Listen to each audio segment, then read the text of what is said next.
It was very strict growing up. We were only allowed to listen to Christian music in the home.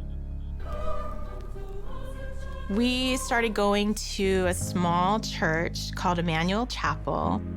There, my parents transitioned into more fundamental Christianity. And so Christianity and morality and right and wrong became not just something that, you did on Sunday for 2 hours. It was pretty much 24/7. In my family, being a good Christian was the foundation, but equally important was achievement, because we come from a long lineage of Black excellence. I started coming up here this summer between my freshman and sophomore year. I was able to cry, I was able to yell, and nobody would hear me. I just felt like I needed to get away.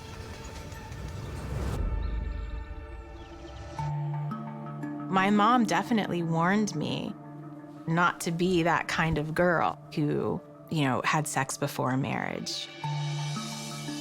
I was just so embarrassed and ashamed that I had made such a bad choice getting pregnant.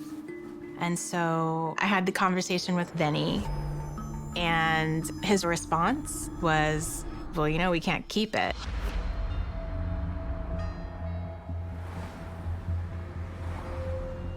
It was an early fall morning. I was skipping school for the first time. Vinny drove up near the gym. And I came out of those doors and hopped in the car, and we turned around and drove away. He was like, "Are you okay?" I'm like, "Yeah, I'm okay." I wasn't okay. But what do you say when you're getting ready to have an abortion? I was taught that having an abortion was killing a child. But I went inside. There were other girls who were getting abortions. And there was a woman that gave us all these little blue pills. She said it would just relax us before the procedure.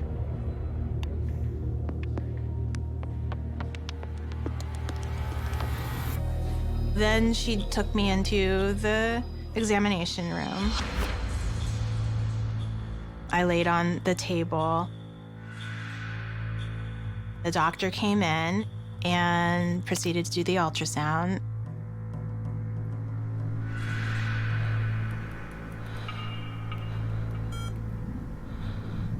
And there was just something inside of me that just revolted.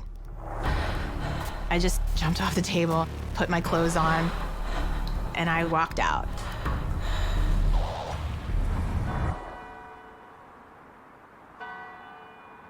After that, I remember asking Vinny, "Are you mad at me?" And he said, "No, but you have to tell your parents." I couldn't see a world where I could tell my parents. And so I didn't. I just continued on with my life.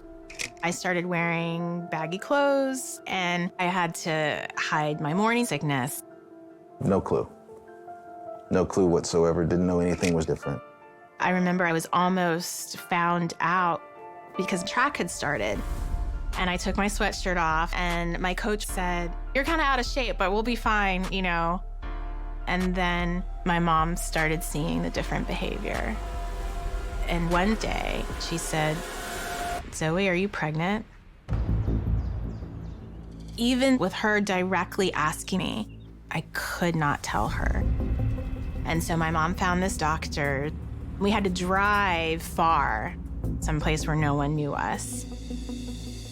And the doctor confirmed the pregnancy. And I remember my mom telling me, "You can't stay home. This is a bad example to Yolanda." I had done something so devastating that I needed to be put away. The Liberty Godparent Home. Jerry Falwell founded this life-giving ministry that offers an alternative to the profit-motivated abortion industry. What type of girl comes here? We've had girls as young as 10 years old up to 47. My parents donated heavily to Jerry Falwell, and so they devised this plan. I was gonna have to go to this unwed pregnancy home in Virginia. This plan would be our secret, my parents and mine. And to keep it, they told everyone else a different story. My teachers, my track coach, even my brother and sister. It was Christmas break. My mom came up to my room and said, "Meet me in the car in 5 minutes." We leave the house. Edward's in the car. I was like, what is going on? Zoe's not coming? No, okay. We go to Hardee's. We were sitting in a booth, and my dad says that Zoe was having psychological problems and that she needed to go away to deal with them. And if other people asked where she went, we were told to say that she decided to go to boarding school, and then that was that. I remember saying, "Can we visit her?" And he said no, that it would interfere with her treatment. Growing up, whatever my parents said was what was happening, so I didn't question it. The next morning, Zoe left. Walking into the home was like being transported back to the 1950s. I was terrified. I'd never seen so many pregnant girls at one time before. There were probably about 20 of us. We were housed in the same building, essentially, as the adoption agency that would take our children. We are an adoption agency. We have 100 applications from solid Christian families for every baby we have. Call that toll-free number. I did get some letters from my mom. She indicated to me if I were to keep my baby, that our relationship would change and I would lose my mom.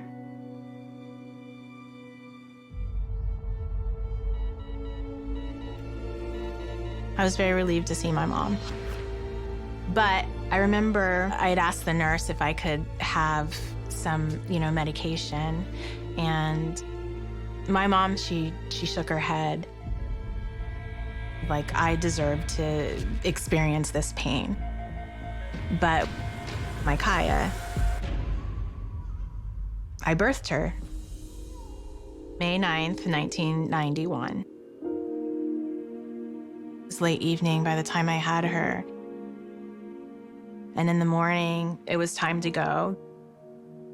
I remember telling her that I couldn't keep her and that I'm sorry, I'm gonna need to take a break.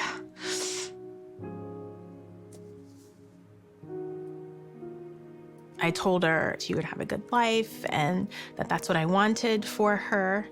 And please don't hate me. And that's the blanket that I crocheted for her. And the next day, my mom took me to go get some corsets, something to hold in my stomach. And my parents sent me back to high school. Basically, it was Zoe's back. I was like, oh, okay, great. Business as usual. Vinny and I continued to go out, and I pretended nothing had ever happened. I understood this is a very big secret that I have to keep. Maybe a couple days, a week later, Zoe literally just called me in the room. She said, hey, I got to tell you something. And she showed me pictures of her, big belly. She said, I had a baby. It was a big shock. At some point, I was snooping around in her room. I found pictures of her pregnant. I was just like, oh. I never said anything to her about it at all. In our family, You didn't talk about the secret. What I didn't know at that time was that my father had confronted Vinny before Kaya was born. My dad basically told him, look, we're not gonna mess up Zoe's life, and if you try to help her keep the baby, I'll get you prosecuted for statutory rape. That's why he never pushed it all to try to keep Kaya. In June 1993, just weeks after breaking up with Vinny, I was in Los Angeles competing for the junior national track team.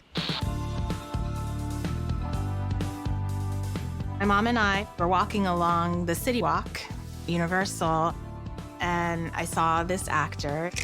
His name was Stan Shaw. He was probably 41 at that time. I asked him for his autograph.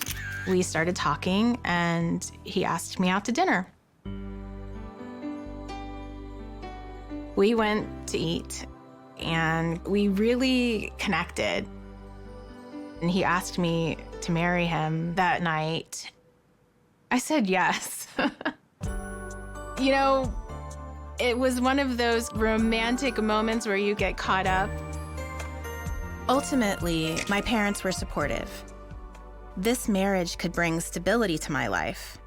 Besides, I felt like I was damaged goods, and this would exonerate me. But I knew that I had to tell him the secret. When I got the call, I literally just dropped on the floor. And I was like, hi, nervous. And she was like, oh my gosh. We exchanged numbers and we talked, texted. It was literally Zoe's kid found her. Her name is Sarah now, and she's in Hagerstown, Maryland. There was a part of me that was worried that you wouldn't want to see me. Did you think about seeing me over the years? Of course. I was looking. I knew Vinny's last name. He put all the information in the letter.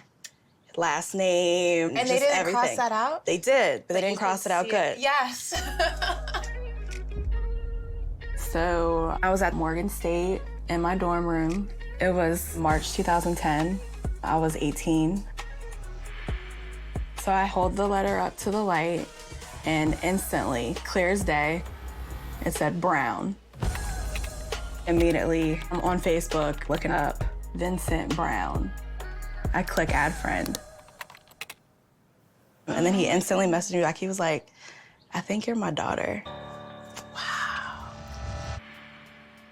The next day, we hung out for a little, and he was like, I have to call Zoe. I have to let her know. And then I heard your voice. Hi. It was like an angel. I fantasized about it for 18 years. I posted our trip on Facebook, and my mom was like, so you met Zoe? But she wasn't mad. They weren't upset at all. After Vegas, I went back home and put that relationship in a box. I have thought about the decisions that my grandmother made. I'm gonna stop it now or it will go forever. But she makes the effort to check on me and the kids. So I give her grace in that aspect. I'm happy with the way everything turned out. Regardless of how it happened, I'm okay. It was a very, very long journey. I went through some dark periods, but found myself and figured out how to really understand shame and heal myself and heal other women as well.